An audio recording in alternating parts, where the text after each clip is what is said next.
नमस्कार, मैं अजय वालिया स्वागत करता हूं आपका राम कथा के जीवन मंत्र की चौथी कड़ी में। पिछली कड़ी में हमने राम कथा में वर्णित जिस भ्रातृ प्रेम पर बात की थी, इस कड़ी में भी उसी बात को आगे बढ़ाया जा रहा है। श्री राम लक्ष्मण और सीता के साथ वनवास को निकल चुके हैं और भरत को जब ननिहाल से आकर सारे षड्यंत्र का पता चलता है तो वे अयोध्या के राज परिवार की शांति का विध्वंस करने वाली अपनी मां कैकेयी का ही परित्याग कर देते हैं और धोखे से हथियाए गए राज सिंहासन को दोबारा श्री राम को ही वापस देने और उन्हें वापस अयोध्या लाने के लिए वन निकल पड़ते हैं। भरत जी के जीवन चरित्र से भ्रातृ प्रेम और त्याग की पराकाष्ठा के अतिरिक्त और भी कई जीवन मंत्र मिलते हैं, जिनमें से एक जीवन मंत्र आज की राजनीति और आज के राजनीतिज्ञों के लिए है। भरत पहले ऐसे राजा थे, या कह लीजिए कि भरत पहले ऐसे नेता थे जिन्होंने नैतिकता के आधार पर इस्तीफा दिया था, छोड़ दी थी राजगद्दी। तो राजनीति के गलियारों में हर रोज नैतिकता के आधार पर इस्तीफा मांगने वाले और शासन व्यवस्था की बागडोर चलाने वाले हमारे देश के पक्ष और विपक्ष दोनों तरफ के नेताओं को यदि राजनीति में नैतिकता और शुचिता का पाठ वास्तव में सीखना है तो उन्हें राम कथा में भरत चरित्र को पढ़ना होगा। हालांकि उस समय राजतंत्र नहीं लोकतंत्र था, यानी राजा का बेटा ही राजा बनता था। लेकिन अयोध्या नरेश दशरथ ने श्री राम को राजा बनाने से पूर्व अपने सभासदों, विद्वानों और मंत्रियों से लेकर आम लोगों तक से उनकी राय पूछी थी, उनका मत जाना था और उसी मत का पालन करते हुए दशरथ ने श्री राम को राजगद्दी देने का निर्णय किया था। तो भरत पहले ऐसे व्यक्ति भी थे जिन्होंने अयोध्या की राज्यसभा के सभासदों और अपने राज्य की जनता का ध्यान पहली बार लोकतंत्र में मत के मूल्यों की ओर दिलाते हुए उन्हें कटघरे में खड़ा करके पूछा था कि जब महाराज ने आपके मत के अनुसार ही श्री राम को अगला राजा चुना था तो फिर कैसे उन्होंने आप लोगों से पूछे बिना रानी कैकेयी के दबाव में उस फैसले को पलट दिया, और क्यों अयोध्या की प्रजा ने महाराज से यह नहीं पूछा कि उनके मत का क्या महत्व रहा, क्या मोल रहा उनकी बात का, यदि महाराज ने नए राजा को उनके ऊपर यूं ही जबरदस्ती थोपना था। भरत का यह सवाल आज के लोकतंत्र को जिंदा रखने की सबसे बड़ी दवा है कि जब जब जनता अपने मत के महत्व को, अपने मत की कीमत को नहीं समझेगी, लोकतंत्र में जवाब नहीं मांगेगी, सवाल नहीं पूछेगी, तब तब उनके ऊपर मनमर्जी के राजा थोपे जाते रहेंगे और प्रजा के पास सिवाय पछताने के और कोई चारा नहीं होगा। भरत नैतिकता का जीता जागता स्वरूप है। श्री राम को वन से वापस लाने से पहले वो राज्य की सुरक्षा का भार अयोध्या वासियों को ही देते हुए कहते हैं, जब द्वार लखे पुर लोग सभी, तब भरत कहे प्रिय बैन सुहाए, पुर ओ संपत्ति सब राम की है, यही राखी सम्हारी न कम हुई पाए। वो कहते हैं कि ये राज्य और इस राज्य की सारी संपत्ति मेरे बड़े भाई श्री राम की है और मैं उन्हें वापस लेने के लिए वन जा रहा हूँ, इसलिए मेरे भाई राम के वापस आने तक उनके इस राज्य को, उनकी संपत्ति को संभाल के रखना, उनकी ये संपत्ति कम नहीं होनी चाहिए। अब सोचिए, क्या इससे बड़ी नैतिकता, इससे बड़ा चरित्र कुछ और हो सकता है? अयोध्या से चित्रकूट तक भरत की यात्रा का वर्णन करते हुए राधेश्याम लिखते हैं, मानव ही नहीं देवता भी वो दृश्य निहार लजाते हैं, मानव ही नहीं देवता भी वो दृश्य निहार लजाते हैं, है साथ पाल की अश्व बहुत पर भरत पया दे जाते हैं। कि रथ और पालकी होते हुए भरत जो है वो पैदल पैदल नंगे पांव चल रहे हैं। हे जग के धनवानों देखो, धन रहते धनपति निर्धन है, ये राजयति की छवि है, ये शाही फकीर का दर्शन है। भरत के भाई प्रेम को देखकर अयोध्या के लोग कैसी कैसी प्रतिक्रियाएं दे रहे हैं, अब वो सुनिए। रस्ते के नर नारी कहते जो राजा होकर त्यागी है, ऐसे राज ऋषि को निहार निश्चय ही हम बड़भागी हैं। दुखदाई माँ के घर बेटा सुखदाई हो तो ऐसा हो, दुखदाई माँ के घर बेटा सुखदाई हो तो ऐसा हो, भाई ये सच्चा भाई है यदि भाई हो तो ऐसा हो। भाई का धर्म बताने को है साक्षात अवतार भरत, भाई का धर्म बताने को है साक्षात अवतार भरत, सिखलाते भाई भाई का, भाई भाई का प्यार भरत, भाई भाई का प्यार भरत। भरत का चरित्र यही जीवन मंत्र देता है कि पारिवारिक शांति को भंग करने वाले सदस्य के साथ, चाहे वो सदस्य कोई भी क्यों ना हो, उसके साथ परिवार के मुखिया का सख्ती से पेश आना ही उचित है। अब क्योंकि वचनबद्ध दशरथ कैकेयी के साथ समय रहते वो कठोरता नहीं दिखा पाए तो सारा परिवार बिखर गया, लेकिन भरत अवध के राजमहल में घटे षड्यंत्र को समझते ही अपनी सगी मां के साथ भी सख्ती से पेश आते हुए उनका परित्याग कर देते हैं। इसके अलावा भरत चरित्र का एक जीवन मंत्र यह भी है कि परिवार के मुखिया का दायित्व है कि वो परिवार को एक रखे और स्नेह की मजबूत डोर से बांध कर रखे, क्योंकि कहा गया है कि परिवार से बड़ा कोई धन नहीं होता है, पिता से बड़ा कोई सलाहकार नहीं होता है, माँ के आंचल से बड़ी कोई दुनिया नहीं है और भाई से अच्छा कोई भागीदार नहीं है, बहन से बड़ा कोई शुभचिंतक नहीं है। इसलिए परिवार के बिना जीवन नहीं है।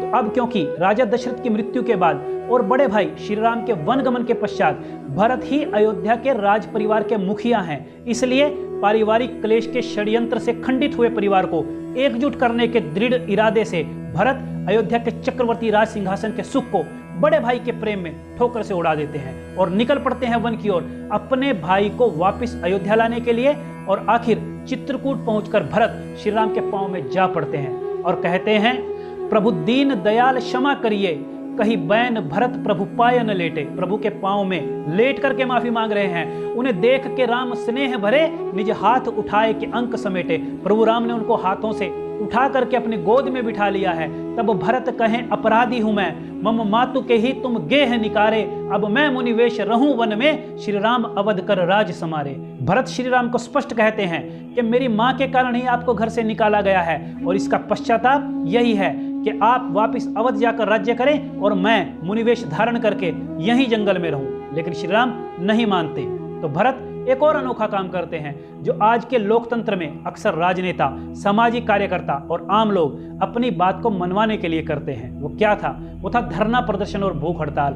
भरत जब देखते हैं कि श्री राम वापिस आने को राजी नहीं है तो वे वहीं धरना देने की बात करते हुए भूख हड़ताल पर बैठ जाते हैं। यानी भरत पहले ऐसे व्यक्ति थे जो प्रेम के वशीभूत होकर धरने और भूख हड़ताल पर बैठे थे। भरत के इस अनन्य और निश्चल प्रेम के आगे एक बार तो राम जी भी झुक जाते हैं और वो भरत के भ्रातृ प्रेम के आगे समर्पण करते हुए राज्य तो स्वीकार कर लेते हैं, लेकिन पिता को दिए वचन की दुहाई देकर भरत को ही उनके प्रतिनिधि के तौर पर राज्य संचालन का अधिकार देते हुए वापस अयोध्या लौटने को कहते हैं। श्री राम भरत को वापस अयोध्या लौटने के लिए मनाते हुए कहते हैं, प्रियतात करो तुम काम वही, जही से सुरपुर पितु शोक न पाए। कि हे भाई, वो काम करो जिसे स्वर्ग में बैठे हुए पिता को शोक ना हो। प्रण टूट न जाए कहूं उनको, उन मोहि तजु और स्वर्ग सिधाए।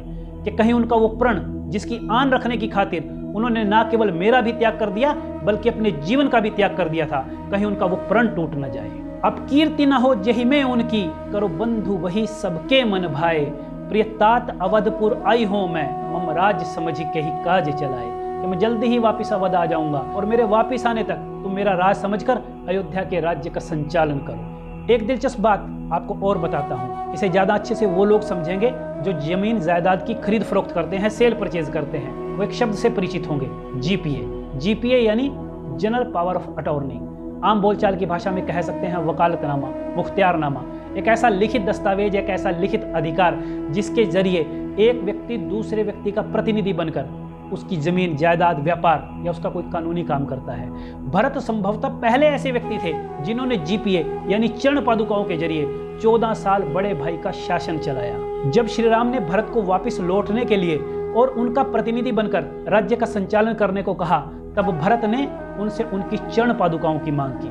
कही पादुका देहु हमें अपनी, दई राम कृपालु स्नेह उतारी। धरि के निज शीश भरत उनको, गृह हेतु चले करके मन भारी।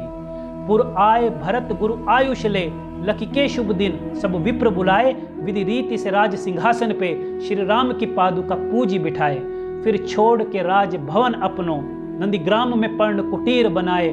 रही के तह सोवत पातन पे, पत्तों पर सोते हैं। मुनि वेश धरे निज केश कटाए। भरत ने चित्रकूट से वापिस आकर अयोध्या के राज सिंहासन पर अपने भाई की चरण पादुकाएं स्थापित की और अयोध्या की तमाम सुख सुविधाओं का त्याग करते हुए वापिस नंदीग्राम लौट गए, जहां राम जी के वापिस आने का इंतजार करते हुए इस महान भाई भरत ने मुनिवेश धारण करके 14 साल एक कुटिया में बिताए और भाई के दुखों का अनुभव करने के लिए 14 साल तक भूमि पर वृक्ष के पत्तों पर ही शयन किया। और एक बात सुनिए कि भरत सन्यासी रहेंगे, ये बात भरत ने चित्रकूट से वापस आते हुए श्री राम को बोलकर नहीं कही थी, क्योंकि उन्हें पता था कि यदि वे ये बात बोलेंगे तो भाई को कष्ट होगा। श्री राम उन्हें सन्यासी बनने की बिल्कुल भी आज्ञा नहीं देंगे, इसलिए उन्होंने वापिस आकर चुपचाप सन्यासी का चोला धारण किया था। भरत रामायण के समापन तक भ्रातृ प्रेम और त्याग की कसौटी पर खरे उतरते हैं। वाल्मीकि रामायण में युद्ध कांड के अंतिम चरण में लंका जीतकर श्री राम जब वापस अयोध्या आने की ओर अग्रसर हो रहे होते हैं तो वे भरत जी के पास सबसे पहले हनुमान को भेजते हैं ये सूचना देने के लिए कि श्री राम की वापसी हो रही है। लेकिन उससे पहले श्री राम हनुमान जी को कहते हैं कि हे हनुमान, सत्ता का स्वाद अक्सर मन को पलट देता है।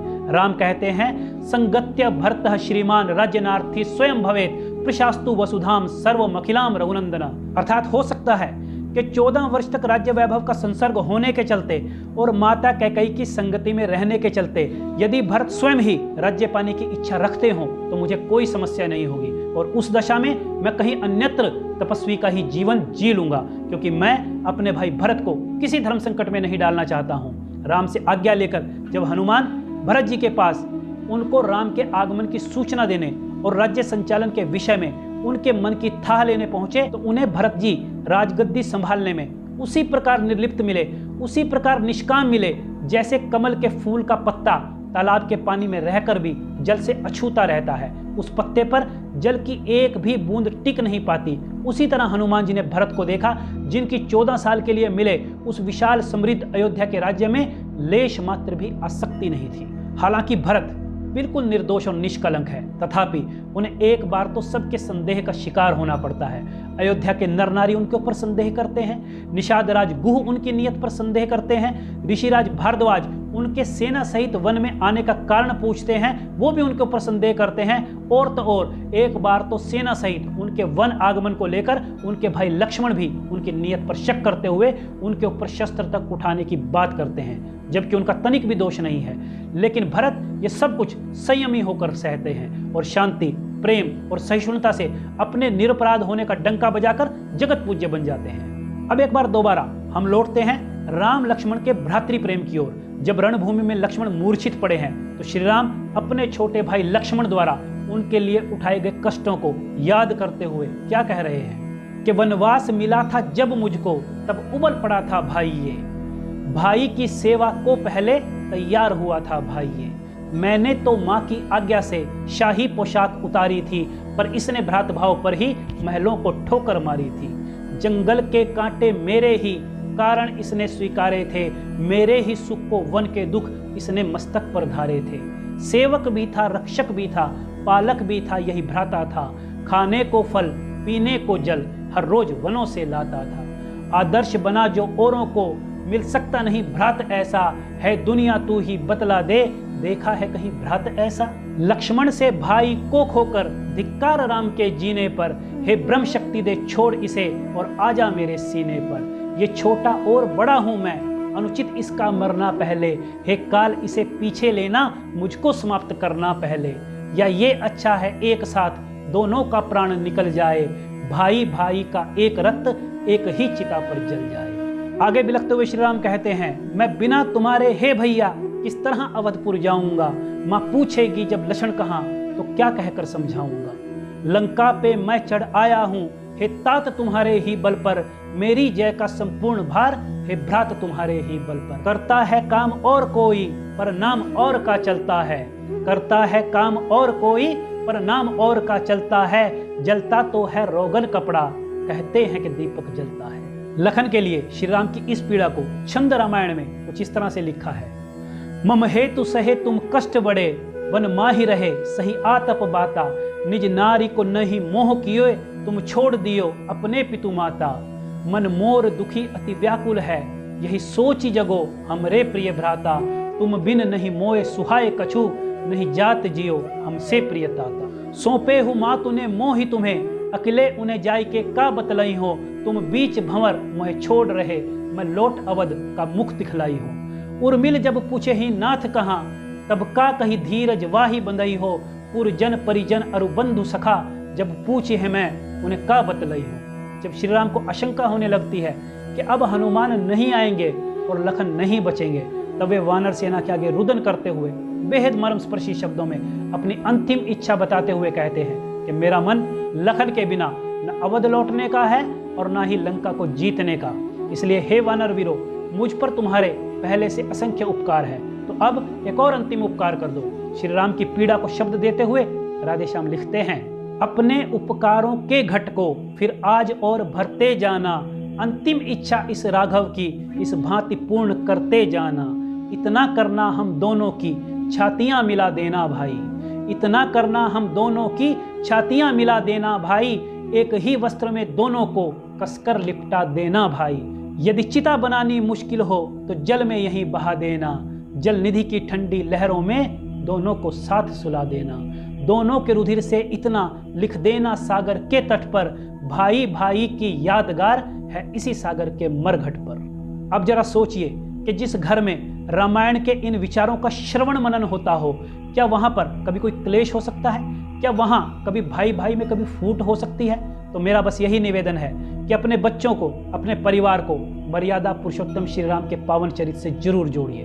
तो आज राम कथा के जीवन मंत्र में इतना ही। अगली कड़ी में हम बात करेंगे कि ये प्रेम, ये आत्मीयता बाली की अपने भाई सुग्रीव और रावण की अपने भाइयों के प्रति क्यों नहीं थी, और वो कौन कौन से कारक या तत्व थे जिन्होंने न केवल राम बल्कि लखन, भरत और शत्रुघ्न को भी भ्रातृप्रेम, त्याग, मर्यादा और नैतिकता की डोर से बांधे रखा।